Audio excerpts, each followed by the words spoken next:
Well, hello everybody. Very good evening. Very good evening. Can you hear me? क्या आप लोग सभी मुझे सुन पा रहे हैं? क्या आप लोग मुझे सभी सुन पा रहे हैं? चलिए, तो फिर आज के सेशन की शुरुआत करते हैं। और जैसा आप जानते हैं, यह है आपका एडिटोरियल एनालिसिस का सेशन और मैं हूं संतोष चंद्रा। तो मैं आपके लिए लेकर आऊंगा एडिटोरियल का सेशन और सेंटेंस फॉर्मेशन का सेशन। दैट मीन जिसके तहत मैं आपको बताऊंगा वाक्यों की रचना कैसे की जाती है, या फिर यदि कोई वाक्य आपके सामने आते हैं तो उस सेंटेंस को पढ़कर आप कैसे उन्हें प्रॉपरली एनालाइज करेंगे, उसे ब्रेक करके उसके मीनिंग को समझेंगे। और जहां तक एडिटोरियल की बात है, एडिटोरियल तो देखा जाए तो इसके अंदर पूरी इंग्लिश का संसार बसा हुआ है, क्योंकि जब आप एडिटोरियल के ऊपर अच्छी कमांड करते हैं तो समझो कि पूरी इंग्लिश आपने सीख ली, क्योंकि इस एडिटोरियल के अंदर आपको वो हर चीज मिलेगा जो इंग्लिश के अंदर सीखने के लिए आप हमेशा प्रयासरत रहते हैं। ठीक है, चलिए। वेल, दयानंद जी, नमस्ते नमस्ते, कैसे हैं आप? तो आइए शुरुआत करते हैं। और आज हम जिस एडिटोरियल की बात करने जा रहे हैं, यह एडिटोरियल द हिंदू से ली गई है और इसकी हेडिंग है फॉलिंग बिहाइंड। Falling behind. आइए सबसे पहले हम समझते हैं कि ये फॉलिंग बिहाइंड है क्या। अच्छी तरह से समझेंगे, धीरे धीरे समझेंगे। और एक बात बताऊं, एडिटोरियल पढ़ने का मतलब न्यूज पाना नहीं है। दैट मीन्स एडिटोरियल के थ्रू मैं आपको खबरें नहीं पहुंचा रहा, न्यूज नहीं पहुंचा रहा, बल्कि मैं आपको इंग्लिश सिखा रहा हूं। दैट मीन्स आपको अच्छी तरह से इंग्लिश को सीखनी है, हर सेंटेंस को समझना है, सेंटेंस की मीनिंग कैसे निकाली जाती है उसको समझना है, साथ साथ उसमें जो शब्द हैं उन शब्दों का प्रयोग कैसे हुआ, उसके क्या अर्थ आ रहे हैं, कहां कहां किस रूप में एक शब्द का अर्थ बदल जाता है, इन सभी चीजों को हम धीरे धीरे कर सीखेंगे। और यदि आप रेगुलरली इन चीजों पर ध्यान देंगे, आप देखेंगे आपकी इंग्लिश में चार चांद लग जाएगा। ठीक है, तो आइए शुरुआत करते हैं। सबसे पहले समझते हैं ये जो फॉलिंग बिहाइंड है, ये फॉलिंग बिहाइंड एग्जैक्टली होता क्या है। ये जो फॉलिंग बिहाइंड है, ये फॉलिंग बिहाइंड एग्जैक्टली होता क्या है। देखिए, फॉल का मतलब वैसे होता है गिरना, और बिहाइंड का मतलब होता है पीछे। फॉल का मतलब होता है गिरना और बिहाइंड का मतलब होता है पीछे। तो क्या पीछे गिरना? देखिए, यह एक फ्रेजल वर्ब है। ये जो फॉल बिहाइंड होता है ना, ये जो फॉल बिहाइंड होता है, ये फॉल बिहाइंड एक फ्रेजल वर्ब है। इस फ्रेजल वर्ब की क्या मीनिंग होती है? पिछड़ना, अर्थात पीछे छूट जाना। पिछड़ना अर्थात पीछे छूट जाना, याद रखेंगे। फॉल बिहाइंड का मतलब होता है पिछड़ना अर्थात पीछे छूट जाना।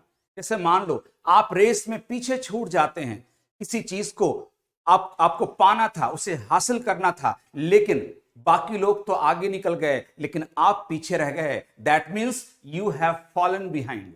यू हैव फॉलन बिहाइंड, याद रखेंगे। फॉल बिहाइंड का मतलब होता है औरों की तुलना में पीछे छूट जाना, अर्थात आप उस चीज को नहीं हासिल कर पाए, नहीं पा पाए, या फिर समय पर आप उस चीज को पूरा नहीं कर पाए। In that case we use this idiom और you can say phrase fall behind.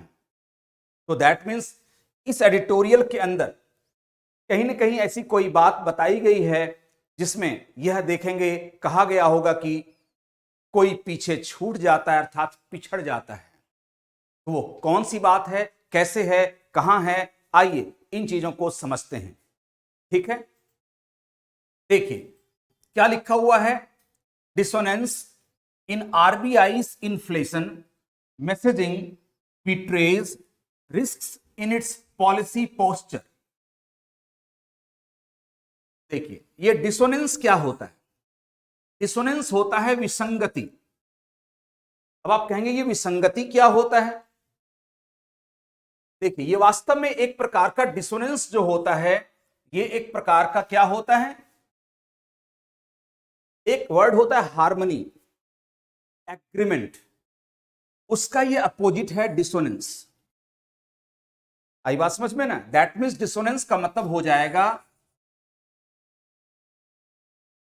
Disagreement,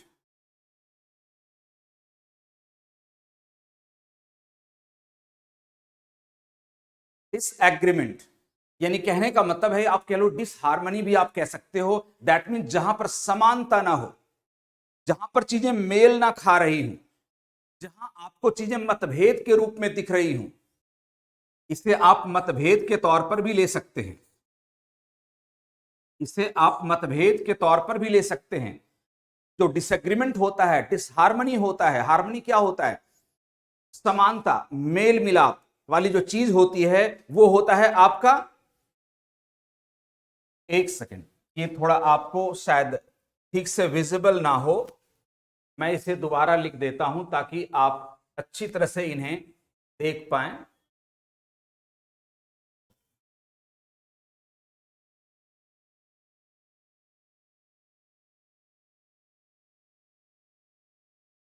disagreement या डिसहार्मनी, हार्मनी का मतलब होता है मेल मिलाप, मेल खाना। हार्मनी का मतलब शांति भी होता है। देखो, जहां पर चीजें मेल करती हैं, मेल मिलाप होता है, वहीं शांति भी कायम होता है।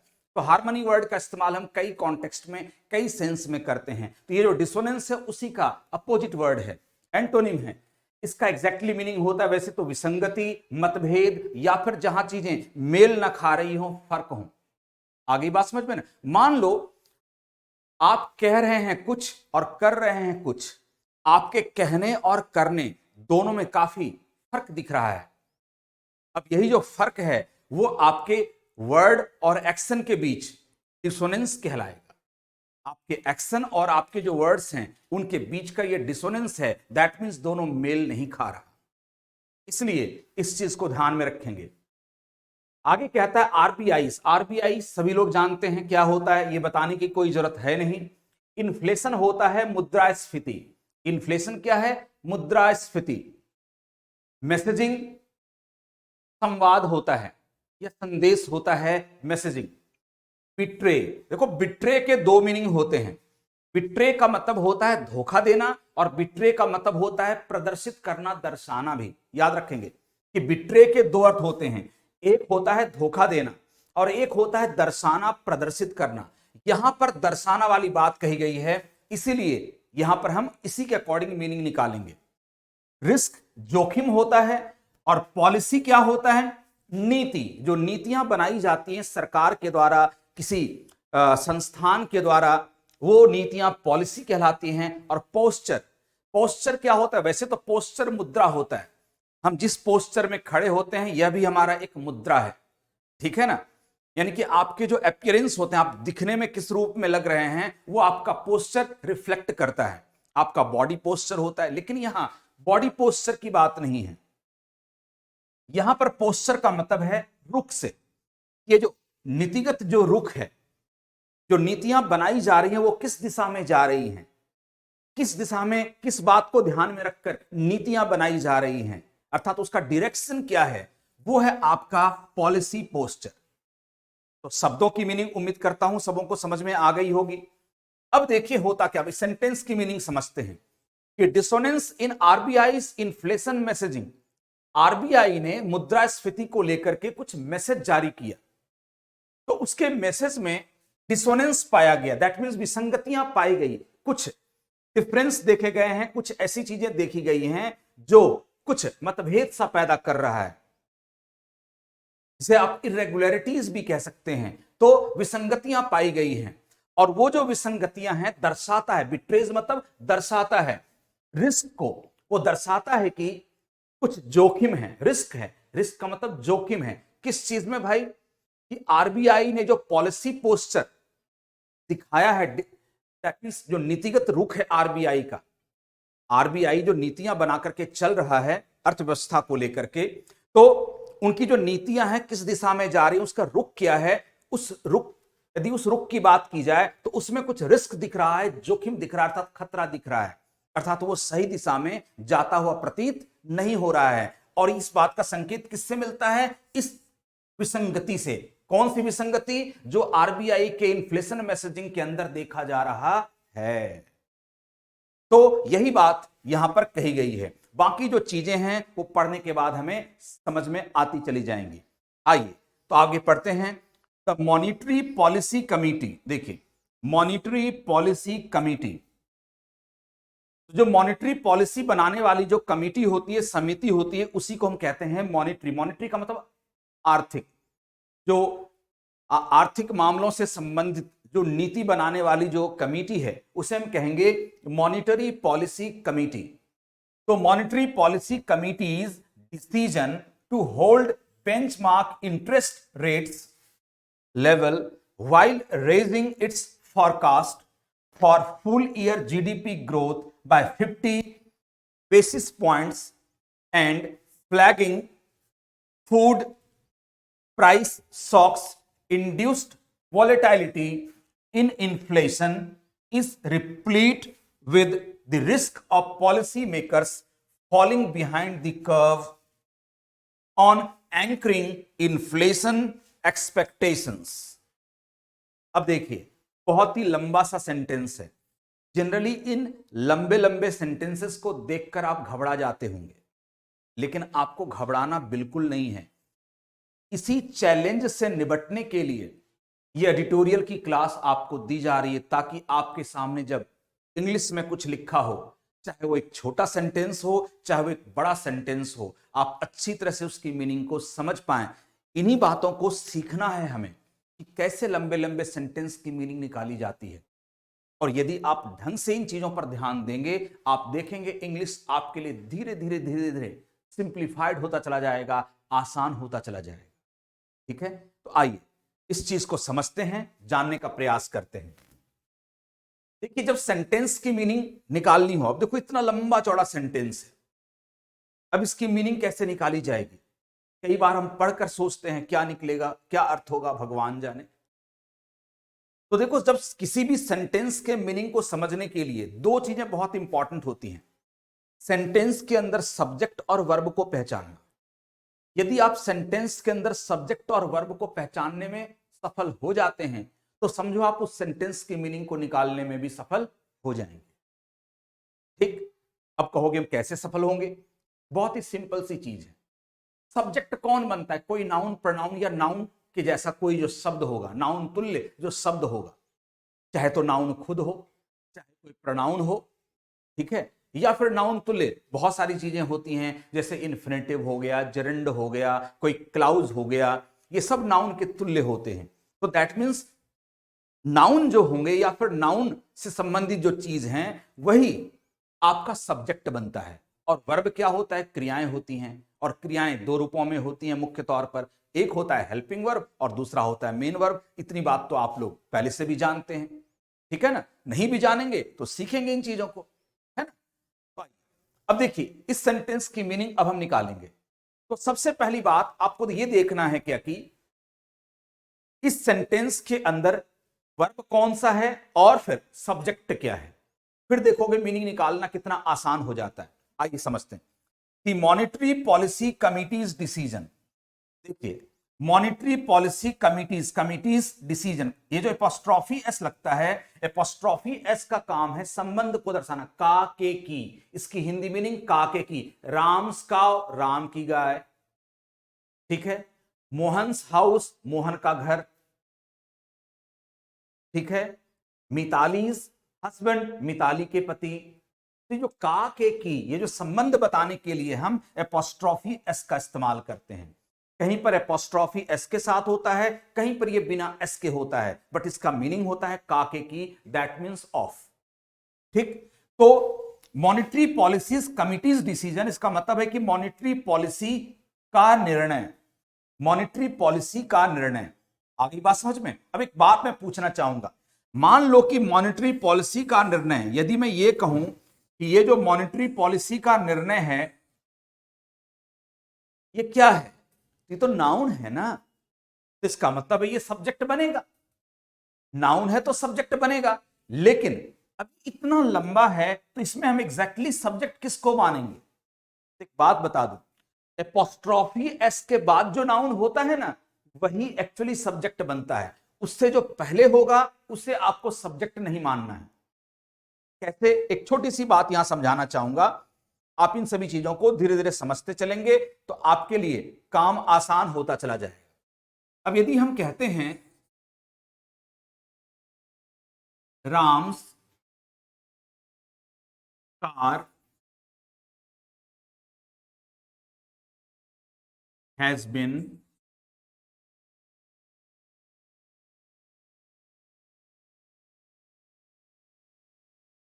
देखिए, Ram's car has been stolen. एक और भी सेंटेंस लिखूंगा फिर आपको समझ में आएगा। राम्स कार्स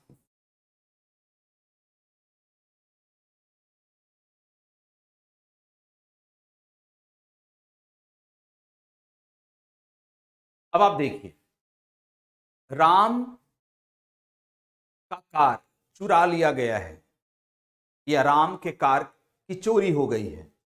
अब आप देख रहे हैं कि राम के कार की बात तो हुई है, लेकिन यहां पर कार है और यहां पर कार्स है, एस लगा हुआ है। ये नाउन सिंगुलर है और ये नाउन प्लूरल है। अब आप देखिए, जो हैज है और ये जो हैव है ये वर्ब है। अब वर्ब किसके साथ एग्रीमेंट किया? राम के साथ या एपोस्ट्रोफी के बाद आए नाउन के साथ। एपोस्ट्रोफी के बाद आए जो नाउन है उसके साथ ये रिलेट किया ना। तो दैट मीन्स कहने का मतलब यह है कि एपोस्ट्रोफी के बाद जो नाउन होगा उसी के अकॉर्डिंग हम वर्ब का इस्तेमाल करते हैं। अर्थात ये जो नाउन है यही वाक्य का एक्चुअल सब्जेक्ट है, रियल सब्जेक्ट यही है। ठीक, इस चीज को ध्यान में रखकर चलेंगे। अब आइए, अब इस सेंटेंस की यदि मैं बात करूं तो यहां पर देखा जाए तो इन रियल सेंस ये जो है आपका डिसीजन वर्ड यही आपका सब्जेक्ट है। अब इतनी बात क्लियर हो गई। अब देखिए आगे पढ़ते हैं। The monetary policy committee's decision to hold benchmark interest rates. अब एक बात समझना, सब्जेक्ट के बाद ये क्या आ गया? इन्फिनिटिव आ गया। ये क्या है? इन्फिनिटिव है।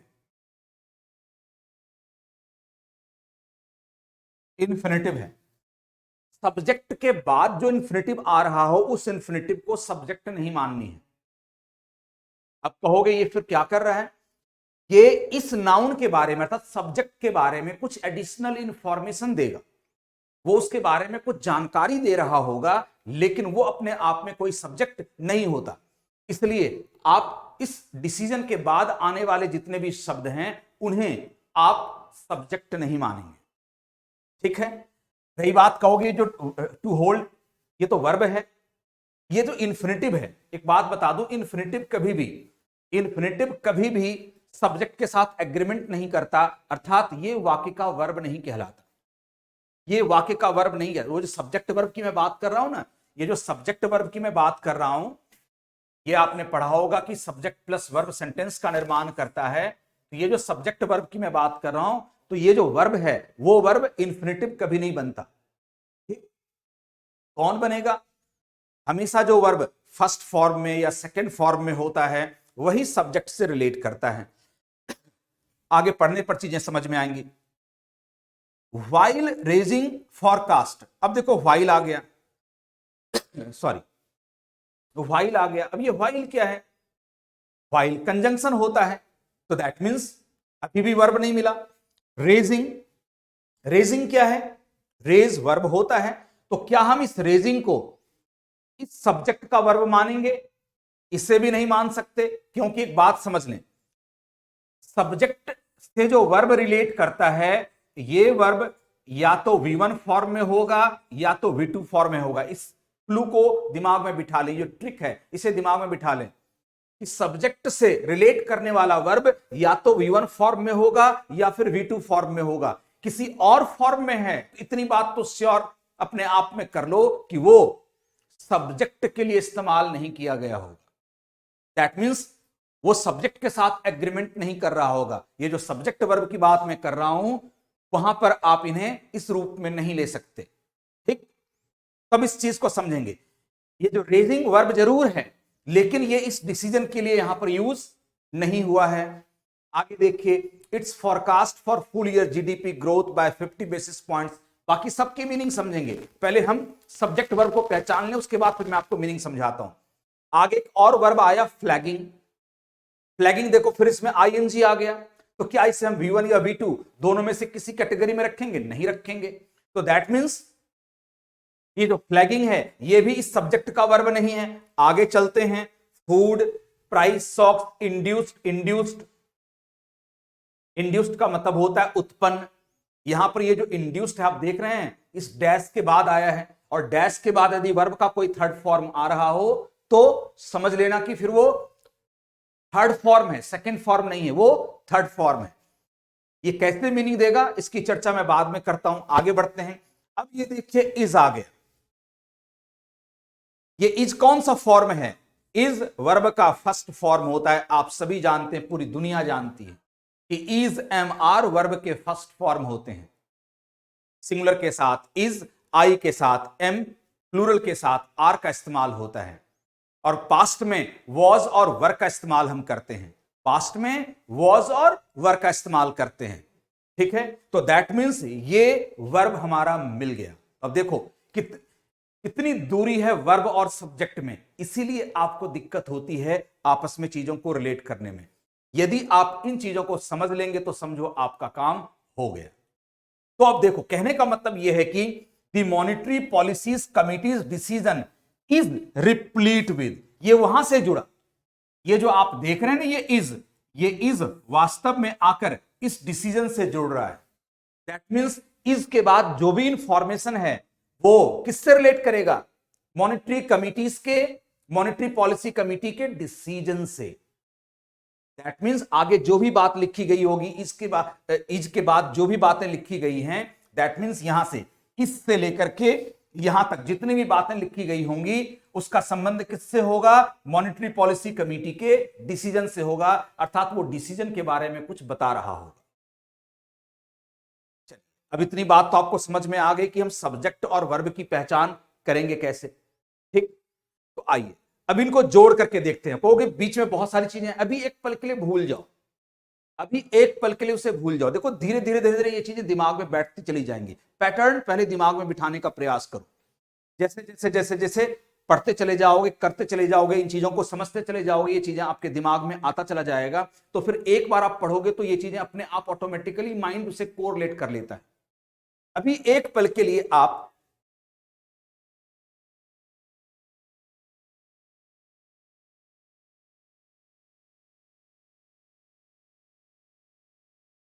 एक पल के लिए आप अभी इस बात को भूल जाओ कि यहां से यहां तक, यहां से लेकर यहां तक बीच में क्या लिखा गया है। हम यहां से जोड़ते हैं इससे और उसकी मीनिंग निकालते हैं, फिर बाकी चीजें बाद में समझेंगे। Monetary policy committee's decision is replete with, replete का मतलब होता है भरा होना, किसी चीज से भरा होना, रिप्लीट विद। आ गई बात समझ में? तो यानी कि मॉनिटरी पॉलिसी कमिटी का जो निर्णय है वो रिप्लीट है, अर्थात भरा हुआ है। किस चीज से भरा हुआ है? रिस्क से, जोखिम से भरा हुआ है। किस बात के जोखिम से भरा हुआ है? किस जोखिम से भरा हुआ है? तो आगे लिखा हुआ है risk of policy makers falling behind the curve. अब देखो यहां जोखिम क्या है, अब इस बात को समझना है। जोखिम, किस बात का जोखिम है? पॉलिसी मेकर्स कौन होते हैं? नीति बनाने वाले। फॉलिंग बिहाइंड द कर्व, यह एक ईडियम है, याद रखेंगे। अब देखो इसके साथ साथ आप बहुत सारे ईडियम्स भी सीखते चले जाएंगे। फॉल बिहाइंड द कर्व का मतलब क्या होता है? नई सोच या नए तरीके को अपनाने में पीछे छूट जाना। अब देखिए होता क्या है कि आए दिन नए नए चैलेंजेस आते रहते हैं मार्केट के अंदर, अर्थव्यवस्था के अंदर, और इन चैलेंजेस, इन चुनौतियों से निपटने के लिए जो पॉलिसी मेकर्स होते हैं वो नए नए सोच को अपनाते हैं, नए नए तरीकों को अपनाते हैं ताकि उसको काउंटर कर सके, उससे, उस चुनौती से वो निपट सके। तो वही बात यहां पर की जा रही है कि जो पॉलिसी मेकर्स हैं वो फॉलिंग बिहाइंड द कर्व, वो नई सोच या नए तरीके को अपनाने में पीछे छूट रहे हैं। और यदि आप पीछे छूट रहे हैं तो ऑब्वियस सी बात है कि फिर ये समस्या है, और समस्या ही रिस्क बनता है।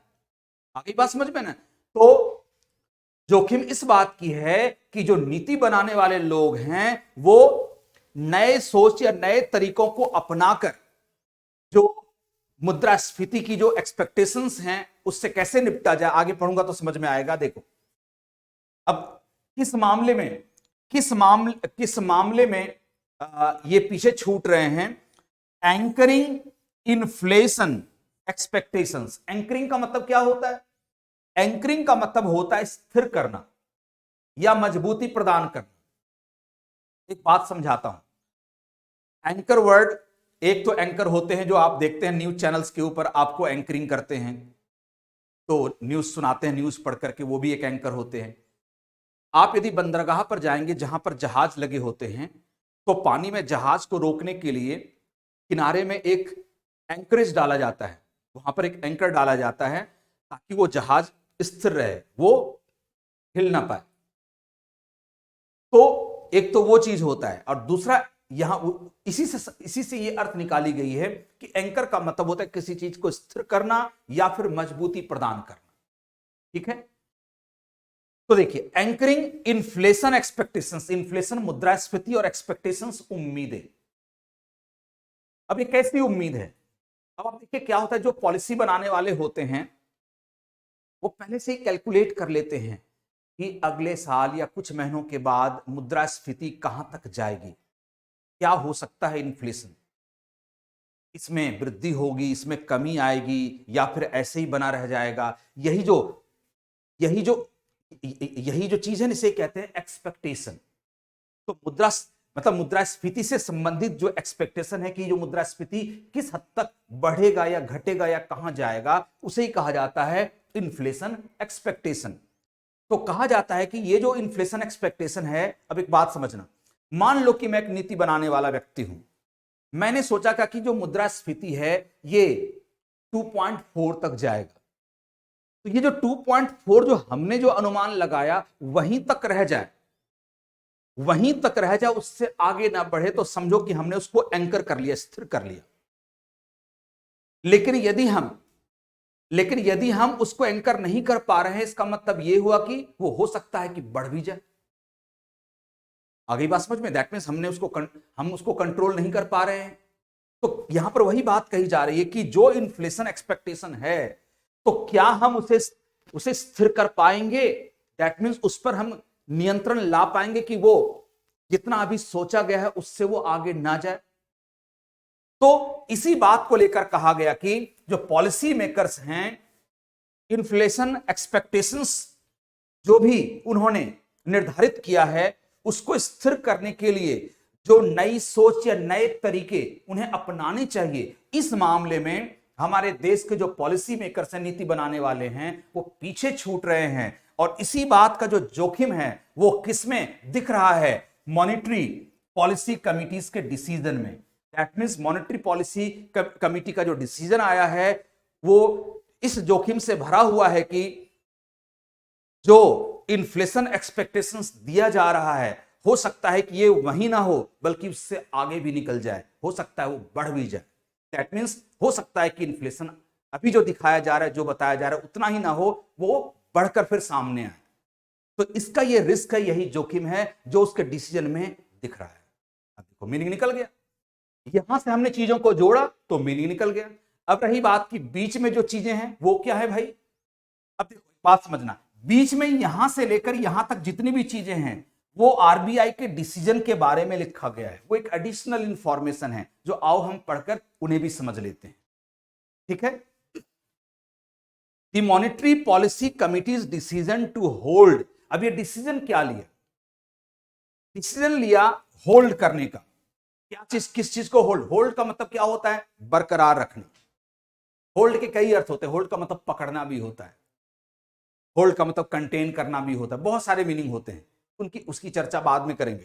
फिलहाल आप जान लो कि होल्ड का मतलब है यहां पर बरकरार रखना, किसी चीज को कायम रखना। तो decision to hold benchmark interest rates. अब ये बेंचमार्क इंटरेस्ट रेट्स क्या होता है?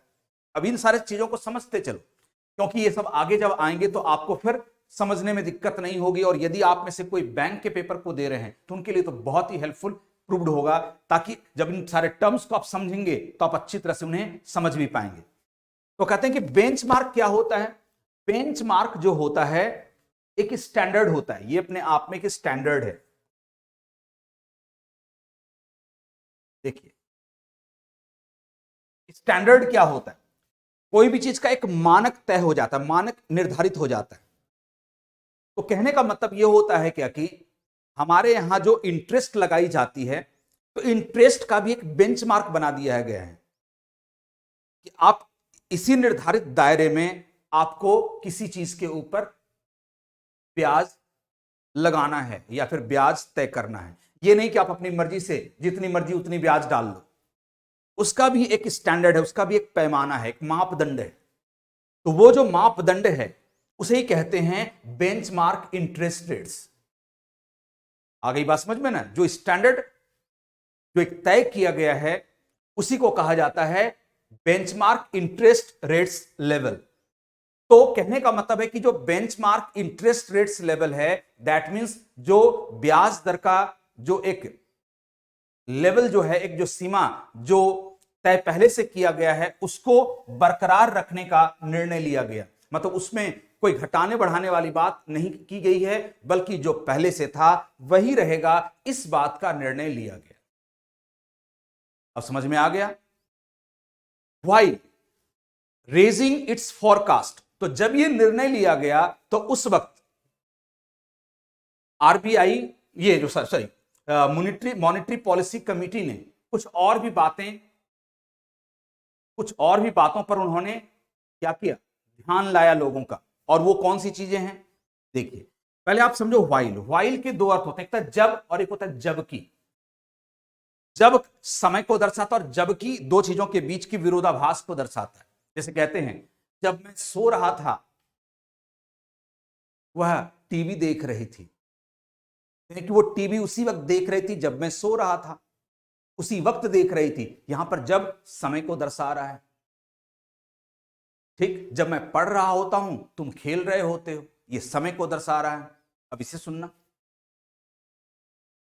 अब जैसे कहते हैं तुम्हें चाय अच्छा लगता है जबकि मुझे कॉफी। अब यहां ये डिफरेंस को दर्शा दिया। जब दो बातों के बीच विरोधाभास या फर्क दिखे तो वहां व्हाइल की मीनिंग होती है जबकि। You like T while I like coffee. यहां पर कौन सी बात है? यहां पर विरोधाभास वाली बात है। वो बताते हैं क्या कि जो मॉनेटरी पॉलिसी कमेटी के जो डिसीजन हैं, वो एक तरफ तो बेंचमार्क इंटरेस्ट रेट्स को बरकरार रख रहे हैं, बरकरार रखने का उन्होंने निर्णय लिया, और दूसरी तरफ वो ये भी पूर्वानुमान रेज कर रहे हैं। दैट मींस वो अपना पूर्वानुमान दे रहे हैं। रेज फॉरकास्ट का मतलब होता है पूर्वानुमान करना या पूर्वानुमान व्यक्त करना। दूसरी तरफ वो इस बात का भी पूर्वानुमान दे रहे हैं कि देखो, for full year GDP growth by 50 basis points, कि जो पूरे साल जो जीडीपी ग्रोथ होगा वो 50 आधार अंकों तक जाएगा।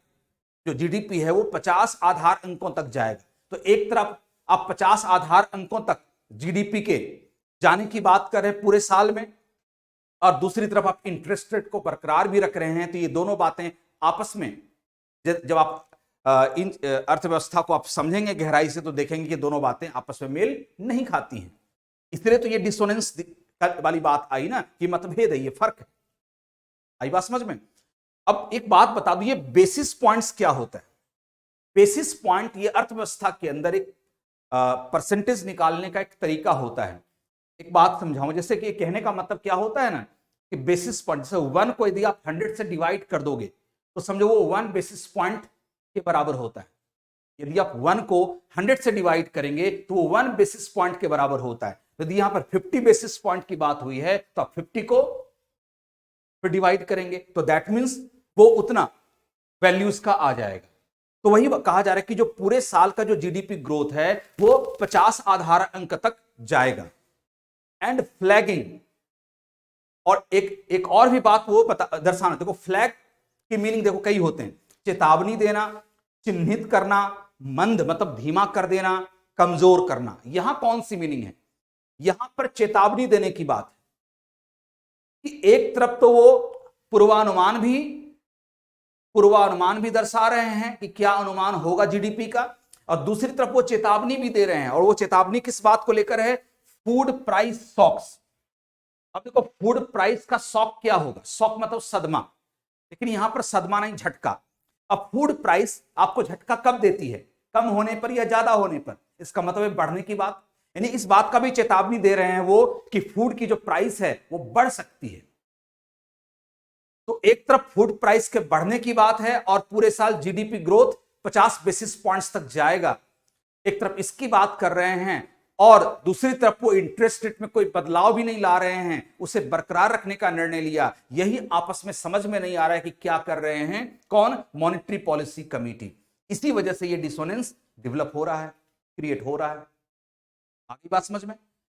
हाँ, अब इस बात को समझिए, जो इंड्यूस्ड वर्ड यूज किया गया है यहां पर, ये पास्ट पार्टिसिपल है, वर्ब का थर्ड फॉर्म है। इंड्यूस्ड का मतलब है उत्पन्न। अब ये किसके लिए यूज हुआ? इस शॉक्स के लिए, कि ये जो फूड प्राइस में जो शॉक, ये जो झटका पैदा हो रहा है, ये मार्केट के अंदर झटका कहां से पैदा होगा?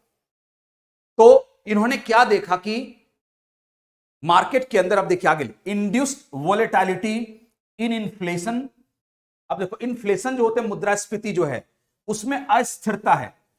अस्थिरता का मतलब, वोलेटिलिटी का मतलब क्या होता है? कभी नीचे जा रहा है, कभी ऊपर जा रहा है। यही जो है ना, ऊपर नीचे की जो अवस्था यदि बनी हुई है तो इसे हम कहते हैं वोलेटाइल।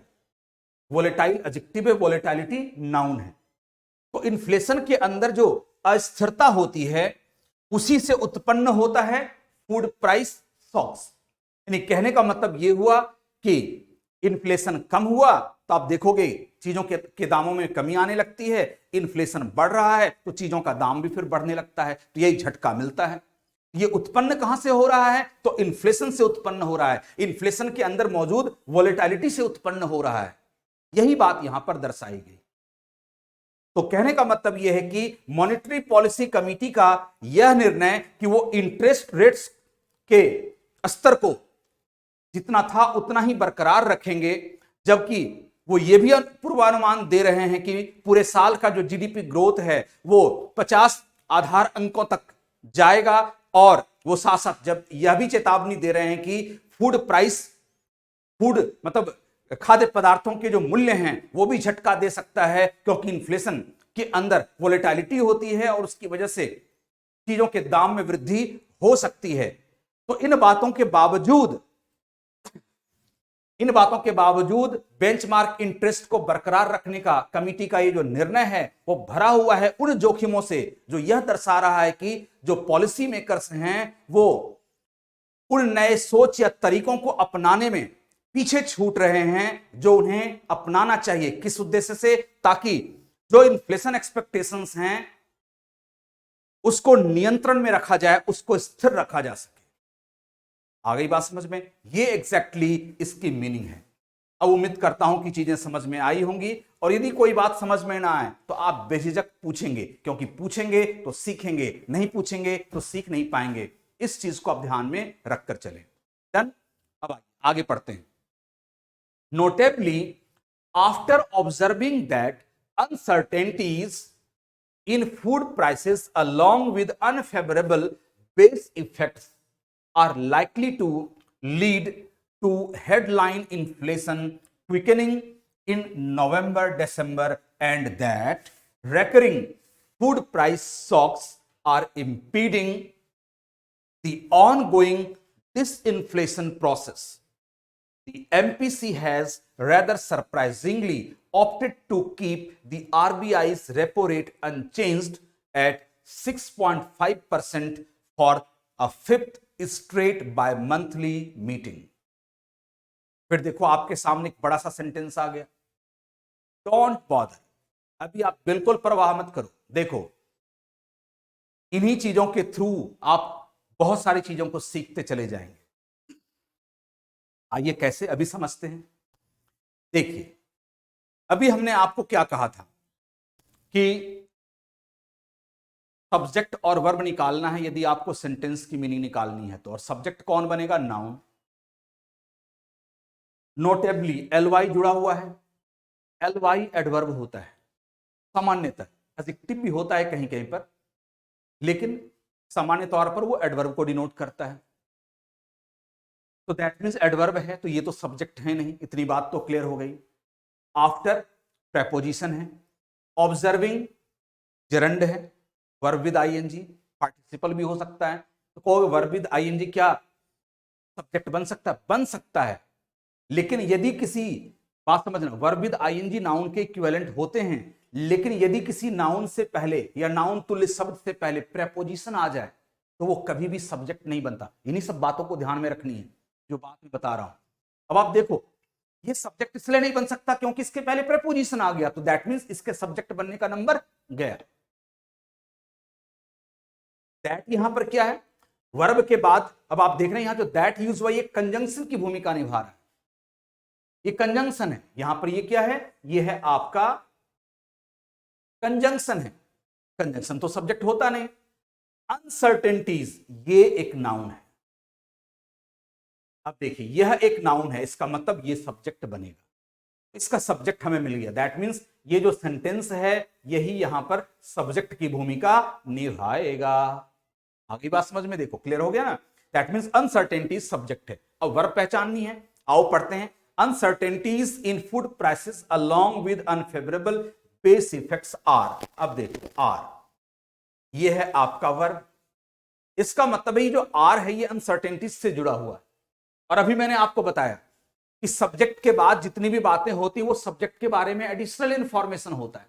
आप उन्हें हटाकर भी सेंटेंस की मीनिंग निकाल सकते हो, आप उन्हें हटाकर भी सेंटेंस की मीनिंग निकाल सकते हो। जैसे यहां पर अभी हम सीधा पहले जोड़ेंगे, सीधा आर को हम इससे रिलेट करेंगे और मीनिंग समझेंगे, बाकी चीज को एक सेकंड के लिए भूल जाते हैं।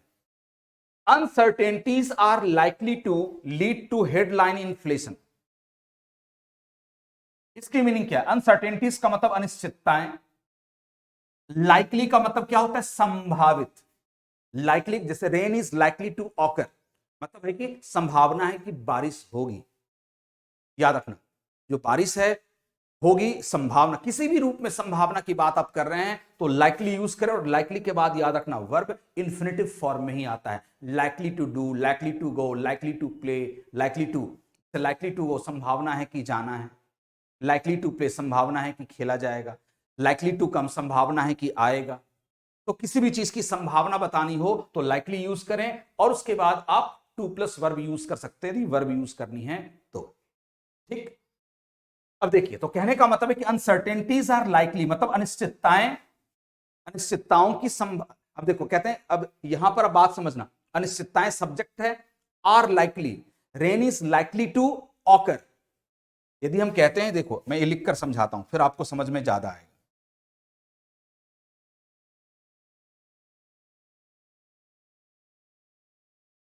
Rain is likely to occur at a few places। कुछ स्थानों पर बारिश के होने की संभावना है, बारिश के होने की संभावना है। तो ऑकर का मतलब होता है होना, तो होने की संभावना, होने की संभावना, आगे बात समझ में ना, होने की संभावना। तो लाइकली टू लीड टू का मतलब होता है किसी परिणाम तक पहुंचाना, लीड टू का मतलब होता है किसी परिणाम तक पहुंचाना, लीड टू का मतलब होता है किसी परिणाम तक पहुंचाना, मतलब किसी परिणाम तक पहुंचाने की संभावना है। आ गई बात समझ में ना। तो कहने का मतलब यहां पर यह है कि ये जो अनसर्टेनिटीज हैं, ये जो अनिश्चितताएं हैं, इन अनिश्चितताओं को लेकर कहा जा रहा है कि ये जो अनिश्चितताएं हैं, ये अनिश्चितताएं संभावना है कि वो एक परिणाम तक चीजों को पहुंचा सकती हैं। किस परिणाम तक? Headline inflation, are likely to lead to headline inflation quickening. Quickening का मतलब क्या होता है? तेज करना। और हेडलाइन इन्फ्लेशन क्या होता है? हेडलाइन, देखो इन्फ्लेशन, एक बात बता दूं, इन्फ्लेशन को कई रूपों में आप पाएंगे। जब आप इकोनॉमी से रिलेटेड चीजों को पढ़ रहे होंगे तो इन्फ्लेशन कई रूपों में आएगा। एक हेडलाइन इन्फ्लेशन होता है, एक कोर इन्फ्लेशन होता है, और एक सेक्टोरल इन्फ्लेशन होता है, मतलब सेक्टर वाइज। आप देखेंगे फूड के ऊपर जो इन्फ्लेशन है, एनर्जी के ऊपर जो इन्फ्लेशन है, या फिर टेक्सटाइल के ऊपर जो इन्फ्लेशन है, और भी बहुत सारे, देखो बहुत सारा क्षेत्र है देश के अंदर जिसके ऊपर अर्थव्यवस्था चल रही है। तो अलग अलग क्षेत्रों पर जो इन्फ्लेशन होते हैं वो अलग अलग रूप में पाए जाते हैं। और जब आप सारे क्षेत्रों को, सारे सेक्टर्स को कलेक्टिवली लेकर, इन टोटलिटी चीजों को लेते हैं, तो जो टोटल इन्फ्लेशन होता है वही टोटल इन्फ्लेशन, ये हेडलाइन इन्फ्लेशन होता है। याद रखना, ये जो हेडलाइन इन्फ्लेशन होता है ये क्या होता है, ये टोटल इन्फ्लेशन है। ये जो हेडलाइन इन्फ्लेशन है ये आपका टोटल इन्फ्लेशन को शो करता है। जो टोटल इन्फ्लेशन है वो आपका हेडलाइन इन्फ्लेशन होता है।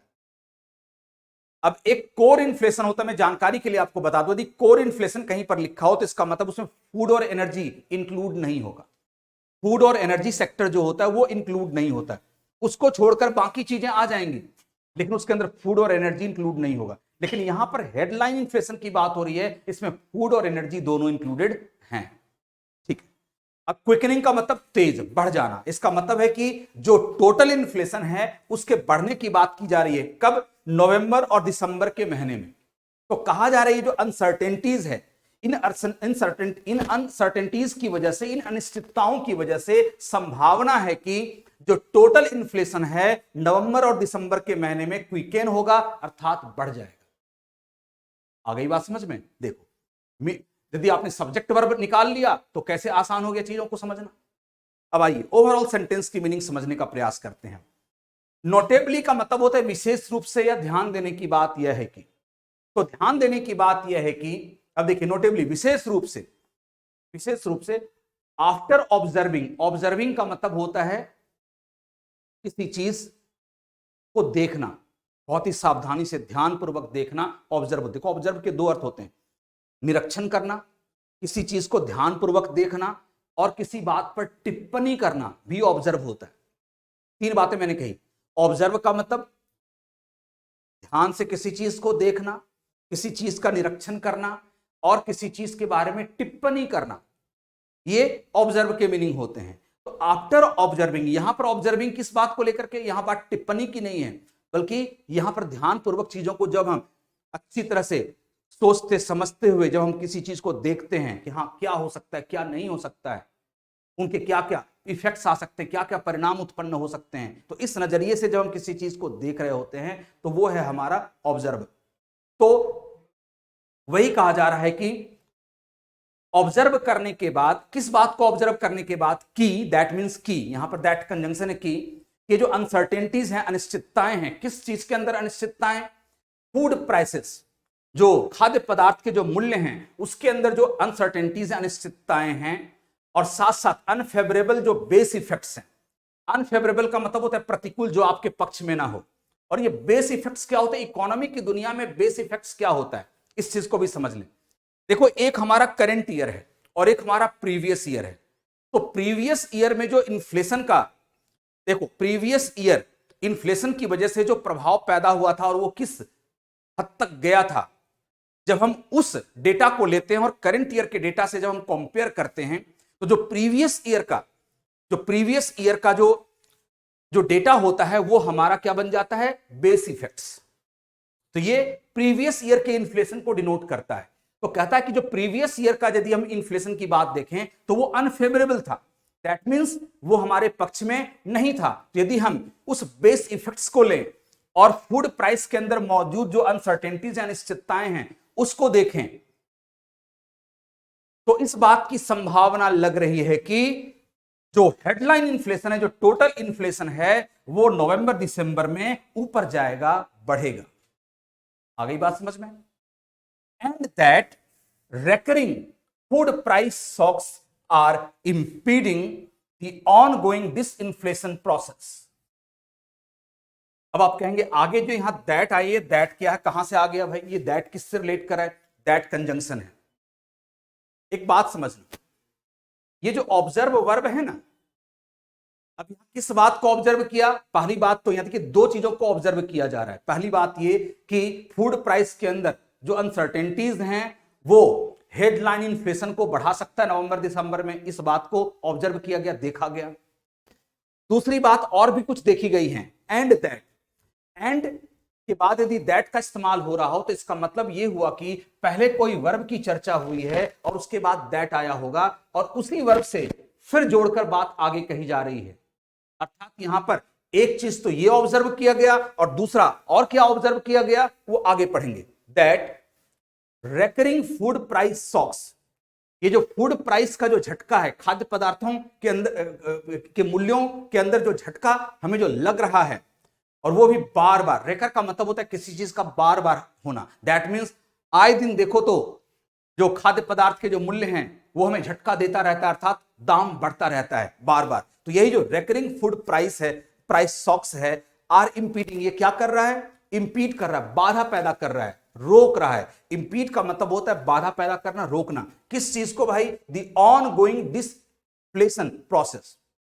तो कहने का मतलब देखिए, जो सरकार है हमारे देश की, जो मॉनेटरी पॉलिसी और नीतियों को बनाने वाली जो संस्थाएं हैं, चाहे वो आरबीआई हो या फिर जो मॉनेटरी पॉलिसी कमेटी हो, तो एमपीसी हो, ये जो हैं ये लगातार, ऑन गोइंग का मतलब है कि लगातार ये प्रयास करते रहते हैं कि डिसइंफ्लेशन को हम क्रिएट करें, दैट मीन्स मुद्रास्फीति में कमी लाए।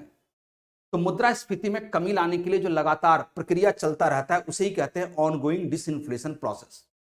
लेकिन ये जो ऑन गोइंग डिसइंफ्लेशन प्रोसेस है ये बाधित होगा, इसमें रुकावट आएगी, और ये रुकावट कौन पैदा करेगा? Recurring food price shocks. मतलब बार बार जो ये खाद्य पदार्थों के जो मूल्य बढ़ रहे हैं और उसकी वजह से जो झटका पैदा हो रहा है, जो शॉक डेवलप हो रहा है, ये क्या करेगा? डिसइंफ्लेशन प्रोसेस को बाधित करेगा। एमपीसी हैज, ये एमपीसी मॉनेटरी पॉलिसी कमेटी, उसी का शॉर्ट फॉर्म है। The MPC has rather surprisingly opted to keep the RBI's repo rate unchanged at 6.5% for a fifth straight bi-monthly meeting. अब देखिए इन्होंने क्या लिखा, द एमपीसी अभी मैंने समझाया मॉनेटरी पॉलिसी कमेटी। ये जो मॉनेटरी पॉलिसी कमेटी है, हैज रेदर सरप्राइजिंगली का मतलब होता है आश्चर्यजनक तरीके से, रेदर लगा दिया तो बेहद आश्चर्यजनक तरीके से, रेदर किसी चीज को इंटेंसिफाई कर देता है, बढ़ा देता है। रेदर डिफिकल्ट, देखो डिफिकल्ट का मतलब कठिन, और जो हम कहते हैं रेदर डिफिकल्ट मतलब वो ज्यादा कठिन है। तो सरप्राइजिंगली का मतलब आश्चर्यजनक तरीके से, और रेदर सरप्राइजिंगली का मतलब बेहद आश्चर्यजनक तरीके से, मतलब और ज्यादा आश्चर्यजनक तरीके से। तो कहते हैं कि जो एमपीसी हैं उन्होंने बहुत ही ज्यादा आश्चर्यजनक तरीके से ऑप्टेड, उन्होंने चुना, किसी चीज को चुनना ऑप्ट होता है। अब क्या चुनाव किया उन्होंने? To keep the RBI's repo rate unchanged. उन्होंने इस बात का निर्णय लिया, चुना का मतलब इस बात का निर्णय लिया कि आरबीआई का जो रेपो रेट है उसे वो अनचेंज्ड रखेंगे। कीप का मतलब रखना, रेपो रेट को वो अनचेंज रखेंगे, उसमें कोई बदलाव नहीं लाएंगे। कितने पर? 6.5% for a fifth straight bimonthly meeting. Bimonthly का मतलब होता है द्विमासिक, जो हर 2 महीने पर होता है, और फिफ्थ का मतलब पांचवां, स्ट्रेट का मतलब जो सीधे मतलब लगातार, जो लगातार जो पांचवां जो द्विमासिक बैठक होने वाली है, उस बैठक तक अभी ये कोई चेंज नहीं लाएंगे। और कितना रहेगा ये? 6.5% रहेगा। क्या भाई? ये रेपो रेट, आरबीआई का जो रेपो रेट है वो इतना ही रहेगा, इसमें कोई बदलाव नहीं लाएंगे। और कहा जा रहा है कि जो मॉनेटरी पॉलिसी कमेटी ने ये जो निर्णय लिया, यह भी आश्चर्यजनक है, यह भी आश्चर्यजनक है कि यदि इसमें ये कोई फेरबदल नहीं कर रहे हैं तो पता नहीं क्यों नहीं कर रहे हैं, जबकि मार्केट की स्थिति सही नहीं दिख रही है। इसलिए यहां पर सरप्राइजिंगली वर्ड यूज की गई है। Got it? आगे देखिए, to be sure retail inflation has moderated. Headline reading, moderated since the MPC last met in early October. अब यहां पर एक बात समझाना चाहूंगा। टू बी श्योर का मतलब होता है किसी बात को सुनिश्चित करने के लिए, किसी बात को सुनिश्चित करने के लिए कि हां जैसा सोचा जा रहा है वैसा ही हो। यदि हम किसी बात को सुनिश्चित करने के लिए कोई कदम उठाते हैं तो उसी को कहा जाता है टू बी श्योर। ठीक है, तो कहा जा रहा है क्या कि टू बी श्योर, सुनिश्चित करने के लिए कि रिटेल इन्फ्लेशन, हमने कहा था ना कि इन्फ्लेशन सेक्टर वाइज अलग अलग होता है, तो ये जो खुदरा सामान जो मार्केट में बिक रहा है उसे कहते हैं रिटेल, और उसके ऊपर जो मुद्रास्फीति हम पाते हैं उसे कहा जाता है रिटेल इन्फ्लेशन। मतलब खुदरा बाजार में जो मुद्रास्फीति इन्फ्लेशन है उसे कहा जाएगा रिटेल इन्फ्लेशन। तो कहा जा रहा है कि जो रिटेल इन्फ्लेशन है हैज मॉडरेटेड, तो खुदरा बाजार में जो मुद्रास्फीति है वो मॉडरेट किया है। मॉडरेट का मतलब वो थोड़ा नरम हुआ है, वो थोड़ा कम पड़ा है। जो बढ़ा हुआ था उसमें थोड़ी नरमी आई है, वो कम पड़ा है। Since the MPC last met in early October, ये कब से देखा जा रहा है? देखिए, सिंस का मतलब होता है से। MPC monetary policy committee last meet, जब पिछली बार वो अक्टूबर के आरंभ में मिली थी, दैट मींस जब एमपीसी की बैठक अक्टूबर के शुरुआत में पिछली बार हुआ था, तो उसके बाद से क्या देखा गया कि जो रिटेल इन्फ्लेशन है उसमें थोड़ी नरमी आई है, उसमें थोड़ी कमी आई है। ठीक, अब बात यहां पर कहना चाहूंगा, एक बहुत इंपॉर्टेंट पॉइंट है। देखिए, सिंस है, सिंस के बाद जो क्लाउज यूज हुआ है, देखिए यहां एमपीसी ये सब्जेक्ट है, लास्ट तो एडवर्ब है, मेट वर्ब का सेकंड फॉर्म है। अब आप देखिए subject plus V2 second form, यानी कि सिंस की मीनिंग जब से होती है, अर्थात सिंस जब एक टाइम डिनोटिंग कंजंक्शन के तौर पर यूज होता है, तो इसके बाद आने वाला जो क्लाउज है वो सिंपल पास्ट टेंस में होगा, अर्थात V2 फॉर्म में होगा। इस बात का भी ध्यान रखना है कि सिंस जब एक टाइम डिनोटिंग कंजंक्शन होता है, ऐसी स्थिति में इसकी मीनिंग क्या होगी? से। तो ऐसी स्थिति में इसके बाद जो क्लाउज आएगा वो हमेशा सिंपल पास्ट टेंस में हो, पहली बात। और दूसरी बात, इस सिंस से पहले जो सेंटेंस होगा या क्लाउज होगा वो परफेक्ट या परफेक्ट कॉन्टिन्यूअस टेंस में होगा। अब आइए चेक करते हैं कि इसमें परफेक्ट या परफेक्ट कॉन्टिन्यूअस टेंस यूज हुआ है या नहीं। रिटेल इन्फ्लेशन हैज मॉडरेटेड, देखिए परफेक्ट टेंस का इस्तेमाल हुआ, यानी कि सेंटेंस ग्रामेटिकली करेक्ट है टेंस के दृष्टिकोण से। और इसी बात को लेकर के एग्जाम में एरर भी दी जाती है। कभी आप देखोगे सिंस के बाद जहां सिंपल पास्ट होनी चाहिए वहां परफेक्ट लगा दी जाती है, और सिंस से पहले जहां परफेक्ट होनी चाहिए वहां सिंपल पास्ट या सिंपल प्रेजेंट यूज कर दी जाती है। तो इस चीज का आप ध्यान रखना कि यदि कहीं पर सिंस से का अर्थ दे रहा है, अर्थात वो एक टाइम डिनोटिंग कंजंक्शन के तौर पर यूज हुआ है, तो उससे पहले वाले क्लाउज में और उसके बाद वाले क्लाउज में टेंस का सही इस्तेमाल हुआ है या नहीं, इस बात को आपको ध्यान में रखकर चलना है। बस एक छोटी सी बात आप हमेशा ध्यान रखना कि जब सिंस का अर्थ से होगा तो इसके बाद आपको सिंपल पास्ट यूज करनी है, और इससे पहले आपको परफेक्ट या फिर परफेक्ट कॉन्टिन्यूअस यूज करनी है। बस आपको ये स्ट्रक्चर दिमाग में बिठा लेना है कि सिंस से पहले, जब सिंस की मीनिंग से है, तो सिंस से पहले परफेक्ट या perfect continuous, CONT continuous short form में है, और इसके बाद सिंपल पास्ट। फिर आप कभी टेंस में यह गलती नहीं करोगे। ठीक है, चलिए अब ये बात तो समझ में आ गई, आगे बढ़ते हैं। With the headline reading softening by almost 2 percentage points from August 6.83 to 4.87% in October. अब देखिए, ये जो यहां पर इन्होंने कहा ना कि जो रिटेल इन्फ्लेशन है वो मॉडरेट किया, दैट मींस वो कम हुआ। तो वो कम हुआ तो डेटा क्या है, किस रूप में कम हुआ, उसी डेटा को आगे वो दे रहे हैं कि विद द हेडलाइन रीडिंग, जो हेडलाइन रीडिंग है मतलब जो ओवरऑल जो इन्फ्लेशन है वो सॉफ्टेन किया, दैट मींस वो कम हुआ बाय ऑलमोस्ट 2 परसेंटेज पॉइंट्स, मतलब दो प्रतिशत। देखिए 2% अंकों से वो कम पड़ा, दैट मींस सॉफ्टेन किया। कोई चीज सॉफ्ट होता है मतलब कम पड़ता है। वो कैसे दो, अभी आपको फिगर दिख जाएगा। फ्रॉम अगस्त में ये कितना था, 6.83%, और ये 2% कम होकर के कहां चला गया, 4.87 अक्टूबर में। इसलिए कहा जा रहा है क्या कि ये जो रिटेल इन्फ्लेशन है ये मॉडरेट किया। तो मॉडरेट कितने से कितने तक किया, उसी का डेटा आगे इसमें ऐड कर दिया गया, और कुछ नहीं। Is it clear? चलिए अब आगे की बात को हम लोग समझेंगे।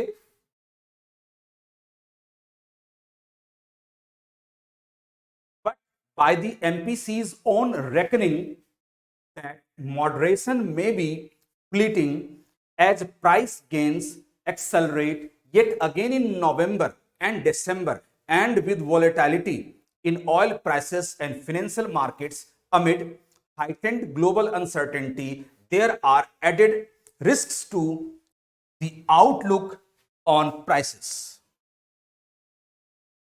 बिल्कुल आपको उसी तरीके से सेंटेंस की मीनिंग समझनी है। अब हैबिट में आप लाइन चीजों को, बट का मतलब लेकिन होता है, बाय द एमपीसीज ऑन रेकनिंग।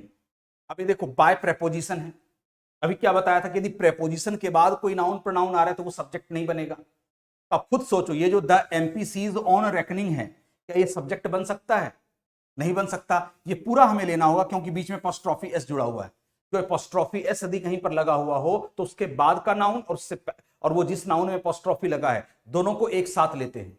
लेकिन यहां पर ये सब्जेक्ट नहीं बन सकता क्योंकि यहां प्रेपोजिशन आ गया। आगे देखते हैं दैट मॉडरेशन। अब देखो ये मॉडरेशन TION नाउन को डिनोट करता है। दैट मींस यह एक नाउन है, और जब ये एक नाउन है तो ये सब्जेक्ट बनेगा। आगे देखिए वर्ब क्या है, मे हेल्पिंग वर्ब है, मे बी फ्लीटिंग। अब यहां पर ये जो मे बी है ये वर्ब है आपका, ये आपका वर्ब है और ये आपका सब्जेक्ट है। तो दैट मींस जो सेंटेंस की जो मीनिंग है वो यहां से आपको समझनी है।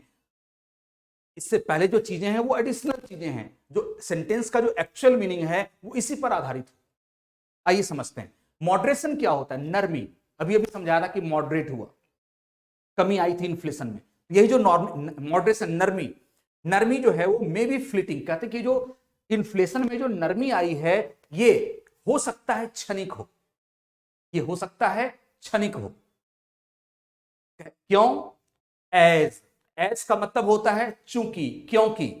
एज रीजन को डिनोट करता है। एज का मतलब होता है चूंकि, क्योंकि। As price gains accelerate yet again in November and December. तो कहते हैं कि प्राइस गेन का मतलब क्या होता है? मूल्यों में वृद्धि। तो मूल्यों में जो वृद्धि है वो तेजी पकड़ सकता है। एक्सेलरेट का मतलब तेज होना, एक्सेलरेटर देते हैं अपनी गाड़ी में। तो मूल्यों में जो वृद्धि है वो तेजी पकड़ सकता है येट अगेन, फिर से। येट अगेन मतलब फिर से, पहले तो था ही लेकिन फिर से तेजी पकड़ सकता है। कब? नवंबर के महीने में और दिसंबर के महीने में पकड़ सकता है। इसीलिए कहा जा रहा है कि जो नरमी आई है ये स्थायी नहीं है, ये फ्लीटिंग है। फ्लीटिंग का मतलब होता है क्षणिक, जो अभी है अगले पल नहीं रहेगा। आ गई बात समझ में ना? वो फ्लीटिंग होता है। आ गई बात समझ में? याद रखना, फ्लीटिंग का मतलब होता है क्षणिक। तो कहने का मतलब है कि यहां पर जो जिस मॉडरेशन की बात अभी पहले आपने पढ़ा था कि रिटेल इन्फ्लेशन के अंदर जो नरमी आई है उसके बारे में क्या लिखा, वो क्षणिक है। क्योंकि जो मूल्यों में जो वृद्धि है वो तेजी पकड़ सकता है नवंबर और दिसंबर में। And with volatility in oil prices, कहते हैं कि जो तेल के जो मूल्य हैं वो भी स्थिर नहीं रहते, उसमें भी वॉलेटिलिटी होता है, अस्थिरता होती है। एंड जो फाइनेंशियल मार्केट, जो स्टॉक मार्केट है उसी को कहते हैं फाइनेंशियल मार्केट। जो स्टॉक मार्केट है, स्टॉक मार्केट भी आप जानते हो आज नीचे, कभी ऊपर नीचे होता रहता है। तो फाइनेंशियल मार्केट की बात हो या ऑयल प्राइस हो, ये वॉलेटाइल होता है, इसके अंदर अस्थिरता बनी रहती है। तो इन्हीं वजहों से एक तो प्राइस बढ़ सकता है, इसके अलावे ऑयल प्राइस में जो वॉलेटिलिटी है, अस्थिरता है, या फिर जो फाइनेंशियल मार्केट में जो अस्थिरता है, इसकी वजह से ये मॉडरेशन बहुत लंबे समय तक चलने वाला नहीं है, ये क्षणिक है। यही बात यहां बताई गई। अब आगे की बात तो हम समझेंगे, लेकिन जरा इससे पहले अब चीजों को जोड़कर समझ लें। लेकिन बाय द एमपीसीज ऑन रेकनिंग, मतलब मॉनिटरी पॉलिसी कमिटी की जो अपनी रेकनिंग है, रेकनिंग का मतलब कैलकुलेशन, जो उन्होंने अपना जो हिसाब किताब किया, अनुमान लगाया कि क्या हो सकता है क्या नहीं हो सकता है, जब उन्होंने सारी बात, सारे डेटा को लेकर के जब अपना कैलकुलेशन किया, तो उनके कैलकुलेशन से जो बात निकलकर सामने आई वही बात यहां आगे लिखी गई है कि मॉनिटरी पॉलिसी कमिटी के जो अपने हिसाब किताब थे, जो अनुमान था, उनका जो अपना कैलकुलेशन था, उससे यह बात सामने आ रही है कि ये जो मॉडरेशन है, ये जो नरमी आई है इन्फ्लेशन के अंदर, ये क्षणिक है। क्योंकि मूल्य की जो वृद्धि है, मतलब चीजों के जो मूल्य में जो वृद्धि है वो तेजी पकड़ सकता है नवंबर और दिसंबर में। और इसके अलावे तेल के जो मूल्य हैं उसमें अस्थिरता होती है, जो स्टॉक मार्केट, जो फाइनेंशियल मार्केट्स हैं उसमें अस्थिरता होती है। इसकी वजह से ये मॉडरेशन लंबे समय तक चलने वाला नहीं है। अब आगे देखिए, amid heightened global uncertainty. Amid का मतलब क्या होता है?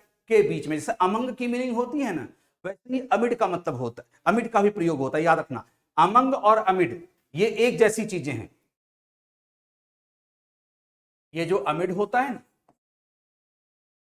अमिड का मतलब होता है के बीच में, के बीच में। अब आप कहोगे यहां अमंग क्यों नहीं लगाया, अमिड ही क्यों लगाया? अब देखिए, amid heightened global uncertainty. Uncertainty यहां पर एक नाउन है। अनसर्टेनिटी यहां पर क्या है? तो देखिए, अनसर्टेनिटी यहां पर एक नाउन है। वास्तव में इस अमिड प्रेपोजिशन, देखो कोई भी प्रेपोजिशन हो उसका संबंध किससे होता है? नाउन से होता है। तो इस अमिड का संबंध किससे है? इस नाउन से, अनसर्टेनिटी से। बताओ, अनसर्टेनिटी सिंगुलर फॉर्म में है या प्लूरल फॉर्म में है? अनसर्टेनिटी सिंगुलर फॉर्म में है। और जब किसी सिंगुलर नाउन की बात हो या अनकाउंटेबल नाउन की बात हो, तो ऐसी स्थिति में उससे पहले अमंग नहीं, अमिड का इस्तेमाल होता है। किसी सिचुएशन, हालात, परिस्थिति, इन सबों से पहले हम अमिड का इस्तेमाल करते हैं। इसलिए यहां पर हो जाएगा amid heightened global uncertainty. Heightened का मतलब बढ़ा हुआ, ग्लोबल का मतलब वैश्विक, तो मतलब विश्व में, मतलब देखो, बढ़े हुए वैश्विक अनिश्चितता, बढ़े हुए वैश्विक अनिश्चितता के बीच, बढ़े हुए वैश्विक अनिश्चितता के बीच। आ गई बात समझ में ना? यानी कि यदि वैश्विक स्तर पर लिया जाए तो अनिश्चितता बढ़ी हुई दिख रही है। आ गई बात समझ में? तो वही बात लिखा गया कि amid heightened global uncertainty there are added risk to the outlook on prices. और कहते हैं कि यदि वैश्विक स्तर पर देखा जाए तो जो अनिश्चितता है वो बढ़ा हुआ है। इसी वजह से लिखा गया कि देयर आर एडेड। यहां पर एडेड रिस्क का मतलब होता है बढ़ा हुआ, मतलब अतिरिक्त। पहले से तो जितना जोखिम था ही, अब इसकी वजह से, ग्लोबल अनसर्टेनिटी की वजह से कुछ अतिरिक्त जोखिम दिख रहा है। किस चीज के अंदर? The outlook on prices. Outlook on the prices का मतलब क्या होता है? कि मूल्यों का रुख, कि आने वाले समय में मूल्य का रुख किधर जाएगा, दैट मींस किस दिशा में चीजों का दाम जाएगा, दैट मींस वो बढ़ेगा या घटेगा। तो वही जो आउटलुक है उसी को यहां पर ये रेफर कर रहा है, आउटलुक ऑन प्राइसेस। आ गई बात समझ में? तो ये जो कहा जा रहा है कि जो आउटलुक ऑन जो प्राइसेस है, इसके अंदर रिस्क, जोखिम दिख रहा है कि ये जो प्राइसेस हैं ये कम होने के बजाय लग रहा है कि बढ़ेगा, और ज्यादा बढ़ेगा, क्योंकि वैश्विक स्तर पर अनिश्चितताएं बढ़ी हुई हैं। दैट मींस और ज्यादा अनिश्चितताएं देखी जा रही है। आ गई बात समझ में? तो यहां पर यह बात कही गई है, इसलिए याद रखना कि अमिड का जब इस्तेमाल करेंगे तो याद रखना, अमिड के बाद हम सिंगुलर और प्लूरल दोनों ही प्रकार के नाउन का इस्तेमाल करते हैं। अमिड के बाद सिंगुलर नाउन भी होता है, अमिड के बाद प्लूरल नाउन भी होता है, ठीक। लेकिन अमंग के बाद हमेशा प्लूरल नाउन का ही प्रयोग होता है, अमंग के बाद हम सिंगुलर नाउन का प्रयोग नहीं करते। इसलिए यदि यहां पर अमंग यूज कर दी जाए तो यह सेंटेंस गलत हो जाएगा, यह एरर बन जाएगा। क्लियर? चलिए, अब इस बात को समझ लिया, आगे बढ़ते हैं। The RBI's latest households inflation expectations survey undertaken in November reveals that most households expect faster inflation in the 3 months ahead and 3 months ahead and 1 year ahead time horizons, and at median levels of 9.1% and 10.1% respectively, unequivocally underlining the fact that price gain expectations are still far from durably anchored. अब देखिए, अब यहां क्या कहा, तो लंबे लंबे sentence होते हैं, लेकिन मैंने कहा क्या कहा कि लंबे लंबे सेंटेंसेस से घबराना नहीं है, सब्जेक्ट वर्ब को पहचानने की भी आप हैबिट डालो। बस मेरा एक ही बात आपसे कहना है, हर सेंटेंस के अंदर सही सब्जेक्ट और सही वर्ब को पहचानो, सेंटेंस की मीनिंग निकालना आपको आ जाएगा। सब्जेक्ट और वर्ब के बीच में बाकी जितनी भी चीजें हैं वो इंपॉर्टेंट नहीं है, मेन सब्जेक्ट और वर्ब है। सब्जेक्ट और वर्ब यदि आपने उसे जोड़ लिया तो सेंटेंस की मीनिंग निकाल लोगे। अब आइए देखिए, RBI's latest households inflation expectations undertaken in November. अभी मैंने बताया था कि सब्जेक्ट कौन होता है भाई, नाउन होता है। अब ये आरबीआई's लेटेस्ट, आरबीआई क्या है, नाउन है, इसमें अपोस्ट्रोफी लगा हुआ है। अभी मैंने समझाया था कि राम्स कार, राम्स कार्स, उसमें राम सब्जेक्ट है या कार सब्जेक्ट है, तो कार सब्जेक्ट है, यानी अपोस्ट्रोफी के बाद जो होता है वो सब्जेक्ट होगा। यानी कहने का मतलब है कि आरबीआई का जो हाउस होल्ड इन्फ्लेशन एक्सपेक्टेशन सर्वे है, ये जो सर्वे है, ये सर्वे सब्जेक्ट है। रियल सेंस में देखा जाए तो यहां से यहां तक आप पूरा भी ले सकते हैं, यहां से यहां तक पूरा आप ले सकते हैं। इसको आप एक साथ भी कंसीडर कर सकते हैं कि आरबीआई का लेटेस्ट मतलब जो हाल का हाउस होल्ड इन्फ्लेशन एक्सपेक्टेशन सर्वे है। हाउस होल्ड क्या होता है, जो घरेलू जो चीजें होती हैं वो घरेलू चीजें हाउस होल्ड हो गया। इन्फ्लेशन मुद्रास्फीति हो गया, फिर एक्सपेक्टेशन वही कि मुद्रास्फीति किस हद तक जाएगा, तो उसका जो एक्सपेक्टेशन उसको कैलकुलेट करता है कौन भाई, हमारे यहाँ जो आरबीआई है वो कैलकुलेट करती है, मॉनिटरिंग पॉलिसी कमेटी जो होती है वो कैलकुलेट करती है कि भाई इन्फ्लेशन कहां तक जा सकता है। तो इस बात को लेकर के कि जो हाउस होल्ड से संबंधित जितने भी सामान हैं, जो घरेलू सामान, जो घर के अंदर जो इस्तेमाल होने वाली जो चीजें हैं, तो उनके ऊपर जो उनसे संबंधित जो इन्फ्लेशन है, मुद्रास्फीति है, वो मुद्रास्फीति किस हद तक जा सकती है, इस बात को लेकर के उन्होंने एक सर्वे किया। तो जो सर्वे किया, तो वही जो सर्वे है, और वो सर्वे किसने किया, आरबीआई ने किया। तो आरबीआई के द्वारा किया गया हाउस होल्ड का जो इन्फ्लेशन एक्सपेक्टेशन को लेकर जो किया गया सर्वे है, यही जो सर्वे है ये इस वाक्य का सब्जेक्ट है। तो कहा जा रहा है कि अब देखो, अब ये इतनी बात तो समझ में आ गई, आगे हम पहले वर्ब को लेंगे, बाकी चीजों को भूल जाओ। ये अंडरटेकन इन नवंबर रिवील्स, ये देखो रिवील वर्ब का फर्स्ट फॉर्म, ये इसका वर्ब है। अब कहोगे हमने रिवील को ही क्यों लिया, अंडरटेकन को क्यों नहीं लिया? हमने क्या कहा आपसे, सब्जेक्ट से जुड़ने वाला वर्ब या तो V1 होगा या V2 होगा, बाकी और कोई भी वर्ब सब्जेक्ट से नहीं जुड़ता। इसलिए एक सेंटेंस के अंदर सब्जेक्ट को पकड़ो और फिर देखो कि V1 और V2 कहां है, और दोनों को आपस में जोड़ दो, मीनिंग निकल जाएगा। यानी कहने का मतलब है क्या कि जो आरबीआई का जो हाल का जो सर्वे है, हाल का जो सर्वे है वो रिवील करता, मतलब दर्शाता है, रिवील करता है, दर्शाता है। क्योंकि ये बीच में फिर क्या दे दिया, ये बीच की जो चीजें होती हैं वो सब्जेक्ट के बारे में एडिशनल इंफॉर्मेशन होता है और कुछ नहीं होता। दैट मींस ये जो सर्वे है वो कब करवाया गया था, तो भाई नवंबर के महीने में करवाया गया था, अंडरटेकन इन नवंबर। देखो ये एडिशनल इंफॉर्मेशन है कि आरबीआई ने क्या किया, एक सर्वे कराया, लेकिन वो कब कराया, तो नवंबर के महीने में करवाया।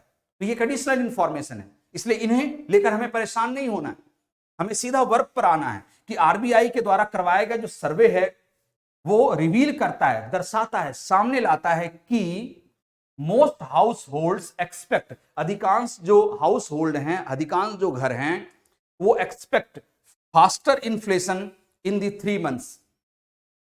यहां इसका मतलब ये मत समझ लेना कि जो हाउस होल्ड है, जो घर है, वो उम्मीद कर रहा है कि जो इन्फ्लेशन है, मुद्रास्फीति है, वो तेज हो। यहां लिखने का अंदाज कुछ अलग है।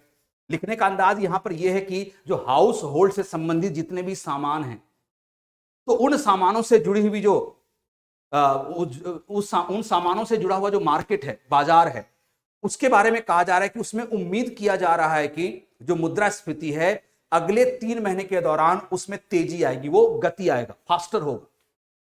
आ गई बात समझ में ना? तो अब देखो ये सर्वे करवाया, तो सर्वे से ये बात जाहिर हो गया कि हाउस होल्ड से संबंधित जो मार्केट है, जो बाजार है, उसमें जो मुद्रास्फीति है, उस मुद्रास्फीति में बढ़ोतरी होने वाली है, तेजी आने वाली है अगले 3 महीने के दौरान। ये कहां से पता चला? इस सर्वे से इस बात का क्लू मिला।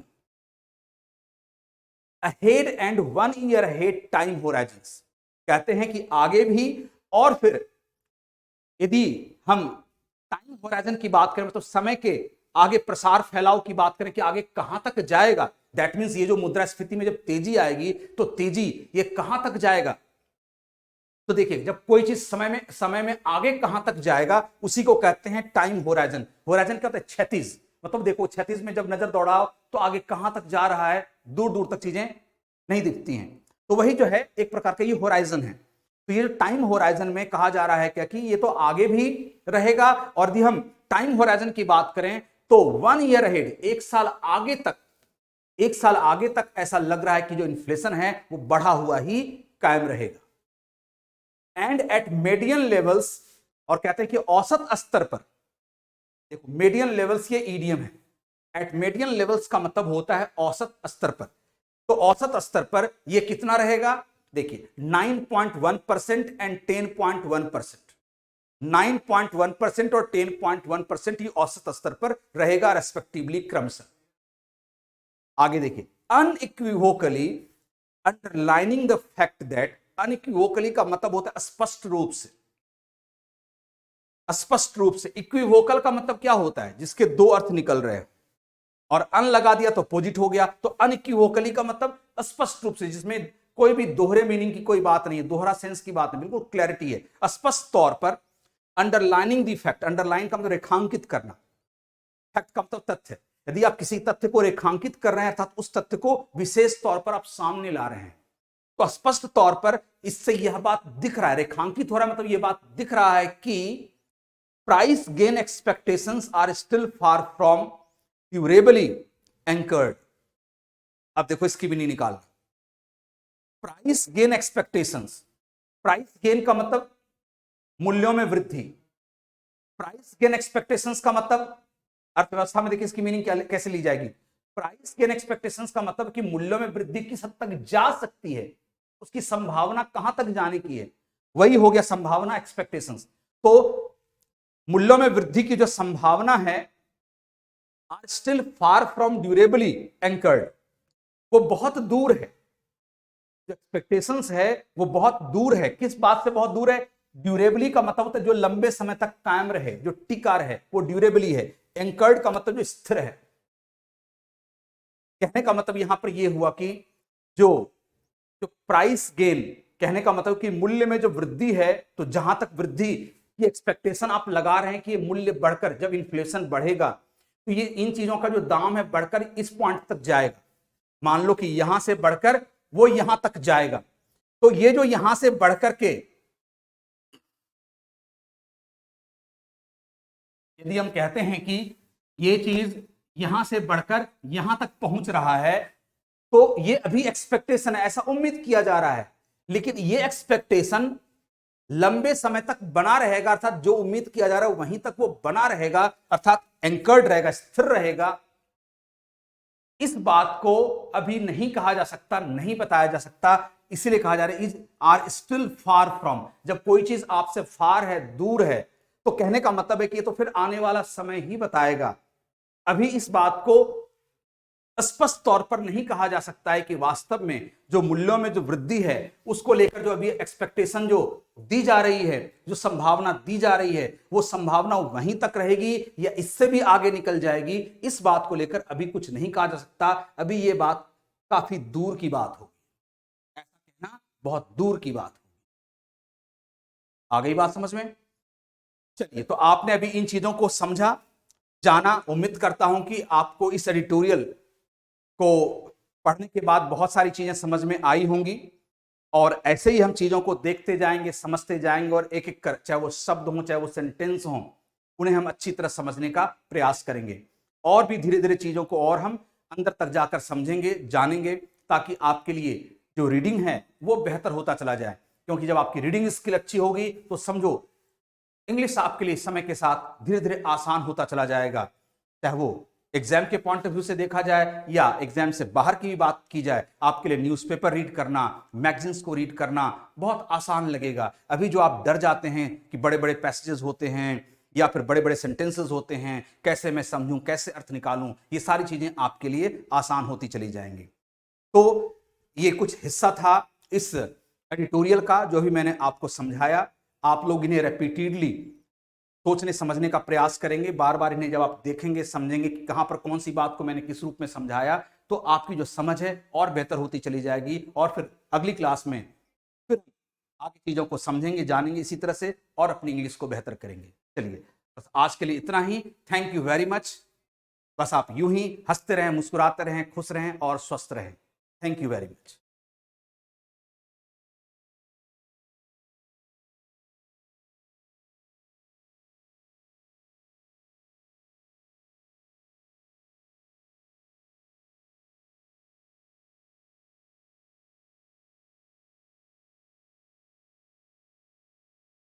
ये जो एंड सेशन लिखा था